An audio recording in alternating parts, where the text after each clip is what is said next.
Angle A, angle B, angle C equal to 180। इसका क्या मतलब है? इसका ये मतलब है कि कोई भी ट्रायंगल है, कोई भी ट्रायंगल है तो उसमें जो एंगल होते हैं, जो इंटरनल एंगल होते हैं, उन इंटरनल एंगल का जो सम होता है, उसका सम जो होता है ऑलवेज 180 डिग्री होता है। ठीक है, इस फिगर में देखिए, यहाँ पर एंगल ए, यहाँ पर एंगल बी, यहाँ पर एंगल सी, इन एंगलों का जो सम होगा वो ऑलवेज कितना होगा? 180 होगा। अब यहाँ पर ए बी सी है, यहाँ पर नेम कुछ भी हो सकते हैं, पी क्यू आर भी हो सकता है, एक्स वाई जेड भी हो सकता है, व्हाटएवर कुछ भी हो सकता है, बट आपको ये याद रखना है कि जो ट्रायंगल होता है उसके इंटरनल एंगल का जो सम होता है वो ऑलवेज 180 होता है। तो इसको प्रूव कैसे करेंगे हम देखिए। तो प्रूव करने के लिए इसमें पहले हमें एक इसमें कंस्ट्रक्शन करना पड़ेगा। तो कंस्ट्रक्शन कर लेते हैं। इसमें हम BC के पैरेलल एक हम लाइन ड्रॉ कर लेंगे, इस लाइन का मैं कुछ नेम दे दूंगा PQ। ठीक है, अब यहाँ पर अगर आप इस फिगर को ध्यान से देखिए तो जो PQ लाइन है वो BC के क्या है? पैरेलल है। तो AB एक क्या हो जाएगी? ट्रांसवर्सल लाइन हो जाएगी। तो यहाँ पर एंगल कुछ फॉर्म हो जाएंगे। ये वाला एंगल जो होगा किसके इक्वल होगा? इस वाले एंगल के होगा। इसको मैंने कुछ नेम दे दिया 1 एंड 2। और सिमिलरली जो एंगल ये होगा आपका, ये इसको मैंने 1 एंड 2 दे दिया, तो इसको मैं 3 और इसको एंगल में 4 दे दूंगा। तो वैसे 3 और 4 भी इक्वल हो जाएंगे। क्यों हो जाएंगे उसका रीजन भी देख लीजिए। यहाँ पर क्या लिखेंगे हम? PQ जो है पैरेलल है किसके? BC के है। तो AB यहाँ पर क्या है? AB is a transversal line. So angle 1 किसके इक्वल होगा? एंगल 2 के होगा। क्यों? By alternate angle, right. वैसे यहां पर भी क्या है? PQ BC के पैरेलल है तो मैंने लिख लिया। अब यहां पर AC क्या है?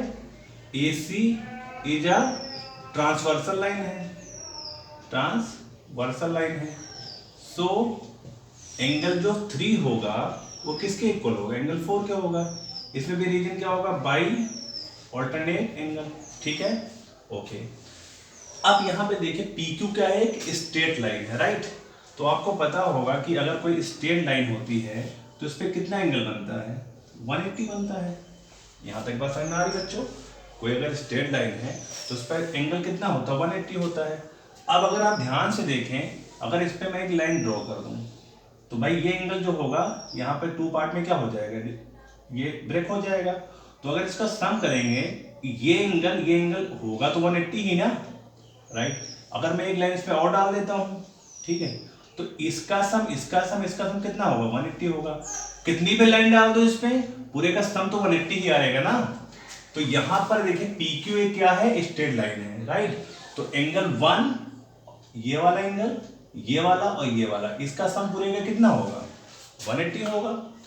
तो यहां पे लिख सकते हैं angle 1 plus angle A plus angle 4, ये किसके इक्वल होगा?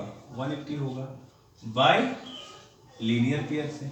ठीक है, सो एंगल 1 जो है वो किसके इक्वल है? 2 के है। तो इस एंगल 1 के प्लेस में हम क्या एंगल लिख देंगे? 2। A ऐसे ठीक है। एंगल जो 4 है किसके इक्वल है?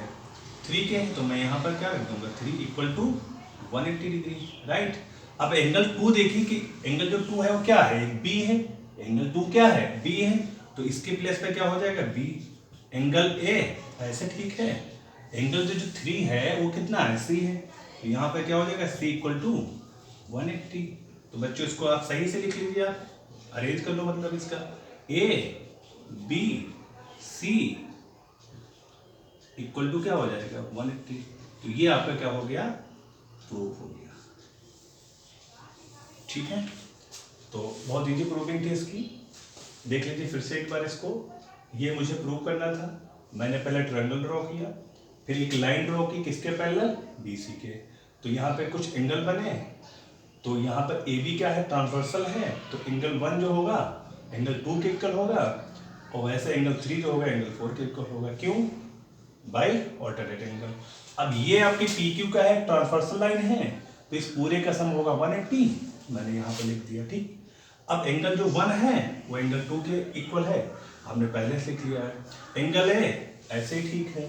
एंगल जो आपका 4 है उसके प्लस में 3 लिख सकता हूँ जो आपने लिखा है। अब बस उसकी जो है एंगल जो 2 है तो देखिए यहाँ पर बी है, एंगल ऐसे ठीक है, एंगल 3 के प्लेस में मैं क्या लिख सकता हूँ, एंगल सी। तो इस तरह आपकी प्रूविंग हो जाती है। इस पर ढेर सारे क्वेश्चन लगते हैं। ओके बच्चों।